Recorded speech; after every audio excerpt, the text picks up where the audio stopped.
ఇక్కడ ఈ నియోజకవర్గంలో మొట్టమొదటిగా పాదయాత్ర ద్వారా, ఎందుకంటే ఇక్కడ చాలా డెన్స్ పాపులేటెడ్ ఏరియా కాబట్టి ఇక్కడ వెహికల్స్ ఎక్కువ పోయేటువంటి ఆస్కారం లేదు కాబట్టి ప్రజలను నేరుగా కలవడానికి ఇలా ఇది 36 లక్షల ఓట్లు కలిగిన 1/10 పాపులేషనే కాకుండా ఇవాళ 1/9 ఓటర్లు ఉన్నటువంటి పార్లమెంటు, దేశంలోనే అతిపెద్ద పార్లమెంటు కాబట్టి ప్రతి ఇంటికి, ప్రతి గేటెడ్ కమ్యూనిటీకి, ప్రతి బస్సుకి, ప్రతి అపార్ట్మెంట్కి మేము రీచ్ అయ్యేటువంటి ఆస్కారం లేదు కాబట్టి ఇవాళ ఉన్నంతలో 30 రోజుల పాటు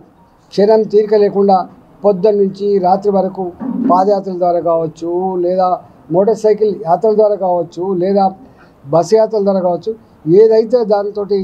మ్యాక్సిమం ప్రజల్ని కలిసే ప్రయత్నం చేస్తాం, వాళ్ళ ఆశీర్వాదాన్ని పొందే ప్రయత్నం చేస్తాం. ఇవాళ ఈ నియోజకవర్గంలో